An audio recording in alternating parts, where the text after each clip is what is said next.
Hello, it's Rebecca here from Precious Pages Papercraft, and today's layout is for Peartree Cutfiles. And today is our March pear drop cyber crop. So I've set the Moodboard challenge for this crop. So here it is here. Lots of different images on it. I'm going to pop it up in the right hand corner so you can keep an eye on it, and I can kind of talk you through my thought process of how I was inspired by the Moodboard. You just got a quick glimpse of the cut file I'm using for this layout. It's the gorgeous hearts and florals from the March release, and I love that, and it's kind of a nod to the first image on the Moodboard, which has a rose and some book pages sort of rolled up into a heart shape. So that was my inspiration for using this cut file.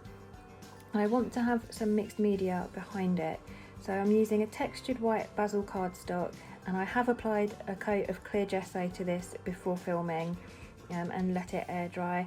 I'm not a massive fan of gesso.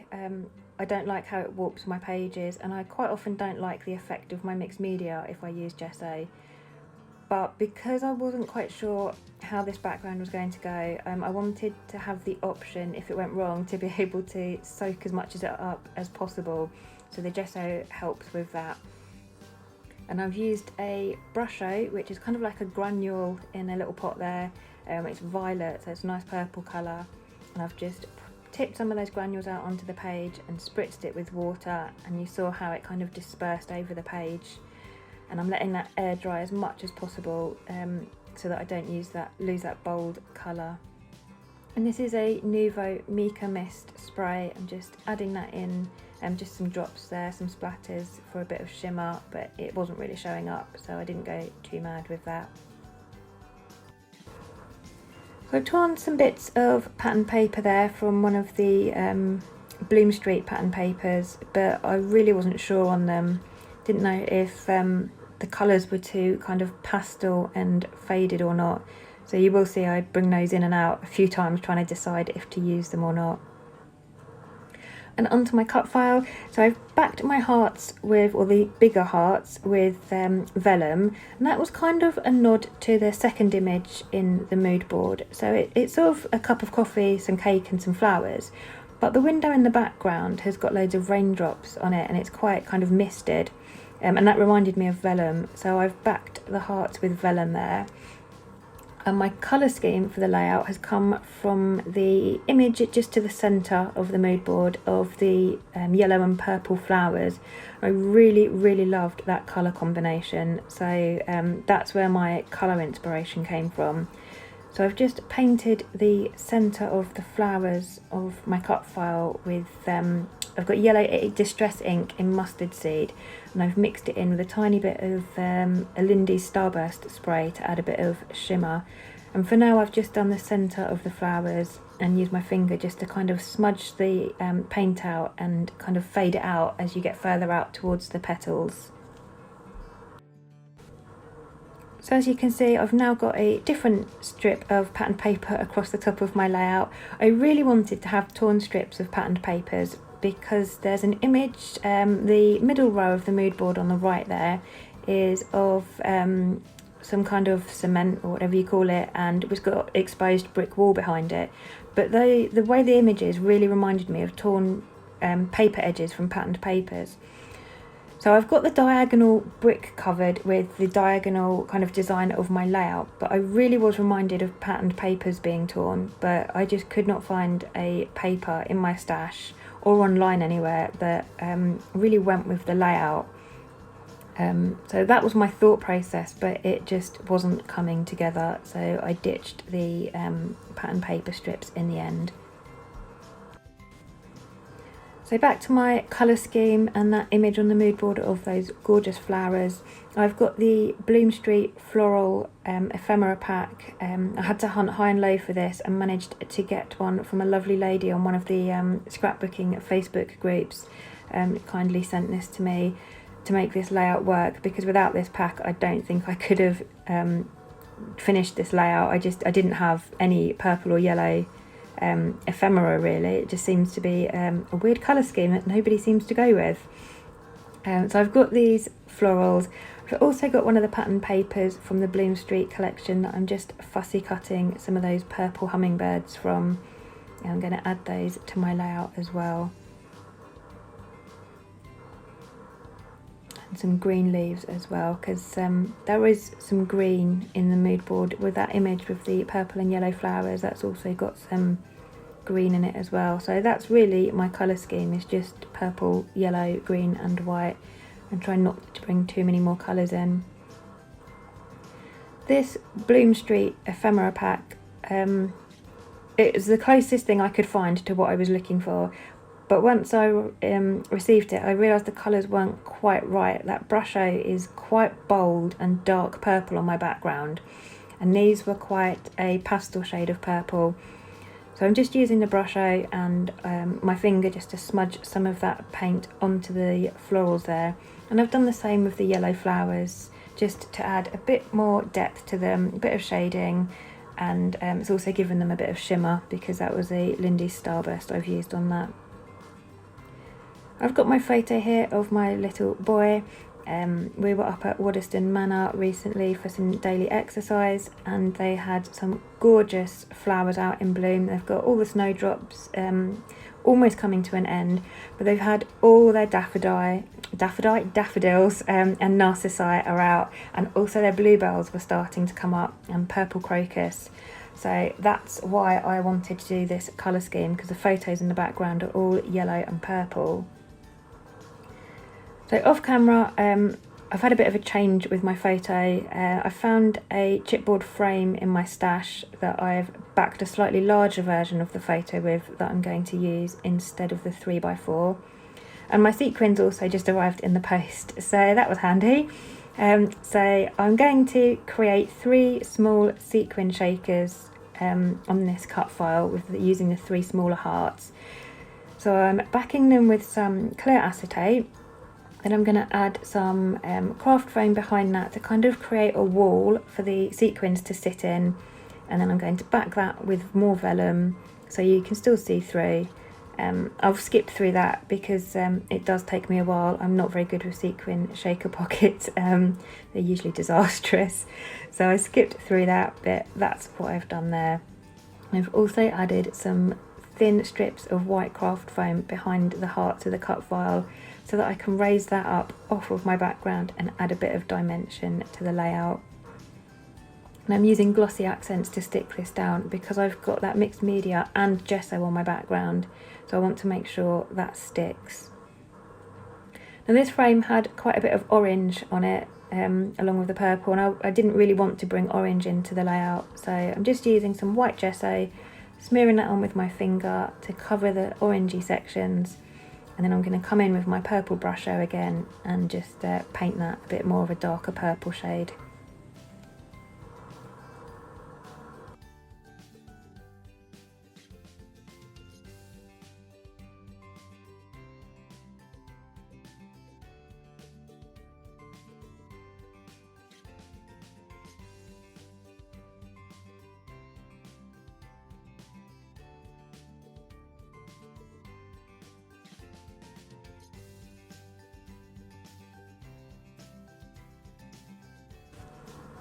I'll pop that to the side to dry. I've also got this white doily here. Now on my mood board there is a picture of a section of a lacy wedding dress, so I thought that doily was a nod to that, went really well. Brought in some kind of lacy texture to my layout. So I'm going to pop that doily behind my photo, and I'm going to work on my title now before I stick anything else down, because otherwise I know I'm going to run out of space for it. So my title is Spring Sunshine. Spring is just made up of white thickers from my stash, and the sunshine is an acrylic perspective from Bramble Fox. I think that's my last white title that I've been hoarding, so I need to get myself some more because I absolutely love these perspective titles. It took me a little while to figure out the spacing of the word spring. I desperately wanted to try and fit it in that space. But because the S and the H in sunshine are a little bit higher than the U and the N, I initially had a little bit of trouble trying to squeeze it in. just raising my photo up on foam pads on half of it there, just to bring it to the same level as the cut file. And then I'm going to stick my perspective down with glossy accents just to make sure that holds. I think I'm going to move my title again. This layout I had, before I started, I had a really clear picture in my head of how I wanted it to look. And trying to get that to translate onto paper was really, really difficult. It's not turned out at all how I'd planned. The colours are completely different. I do like it. It's not my favourite layout. I'm not saying I don't like it, but I think it's because I had an image in my head of how I wanted it to look, and I was really struggling to achieve that on the page. So there was a lot of faffing off camera trying to make things work on this layout, but I get there in the end, and I am happy with the result. It's just different to what I imagined at the beginning. I wanted to make these florals look a little bit more realistic and trying to give them a bit of texture. So I'm just distressing the edges of some of the petals and kind of curling them up with my fingers there just to add some texture. And it makes them look a little bit sort of less animated on the page. And I'm just going to arrange those around that chipboard frame. I didn't want to put too much on the cut file because I didn't want to cover that up because it's such a beautiful cut file. I wanted to be able to see all the different sort of sections and elements of it. So I've kept my florals mainly to that chipboard frame.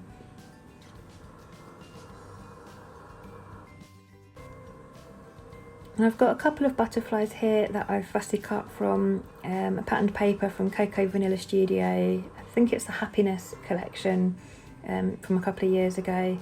So I've stuck those down. They're a bit more orange than I would have liked, but they're okay. I don't mind them. They're not too orange. But I wanted some butterflies on the page because on the mood board I have a little butterfly picture, so definitely wanted to get some of those on. And like I said, I wanted to use that Build a Butterfly cut file, but I just couldn't find a patterned paper that looked right, so I had to get creative with my fussy cutting. And again, I'm just adding some more butterflies now. This is another paper from Bloom Street, and I'm just picking a couple of the purple and yellow butterflies to fussy cut there. And I'm just going to add them. I needed something in that top left hand corner. It was really bugging me that the layout was very heavy in the bottom right and there was nothing at the top. Now, I'm not afraid of white space at all on a layout. In fact, I prefer to have a lot of white space, but I need it to be kind of balanced, and this just wasn't working. So I'm going to place a couple of those small butterflies up in the top corner there, just to kind of stretch the layout up into that corner. And I was a lot happier once I had those butterflies in position. As you can see, my page is really badly warping at this point now, so I'm having to pin it down to try and get my butterflies into place. And again, using glossy accents because I've got gesso on my background, so PVA is very unlikely to hold those down for long. And now I'm going to add some stitched trails coming out from under my butterflies. So I draw faint pencil lines and then pierce some holes, and then I'll get some white embroidery thread. It's just a 6-strand embroidery thread, and I'm just going to do a back stitch coming out from the butterflies just to add another texture. Again, stitching reminded me of that wedding dress on the mood board, so another nod to that. But I just wanted a little bit more interest. I just didn't want those butterflies just floating in the middle of nowhere. So by giving them these stitched trails behind them, it kind of grounds them a bit better.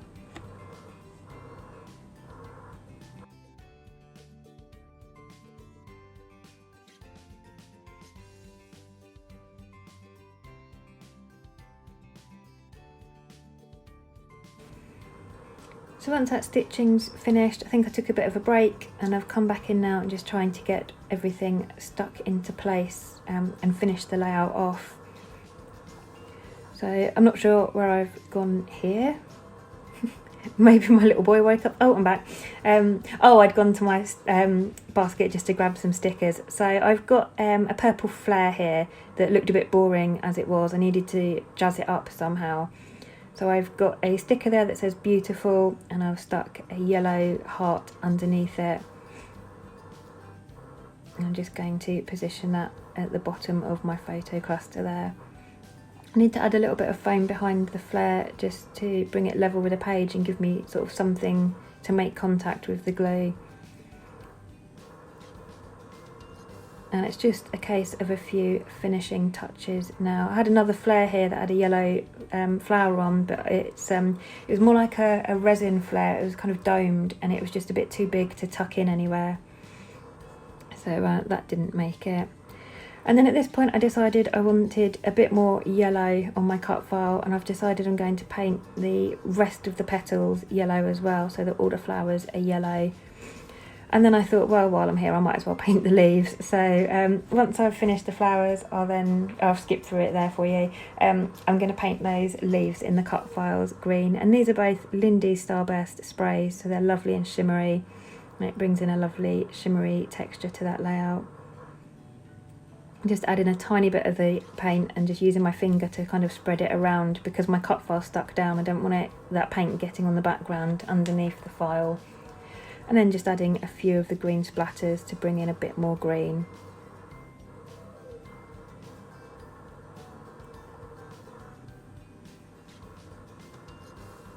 I'm going to add a few more sequins just scattered around that bottom right hand corner there. I don't go mad. I think there's 3 different sizes of sequins in this pack, so I'm just going to add just a few.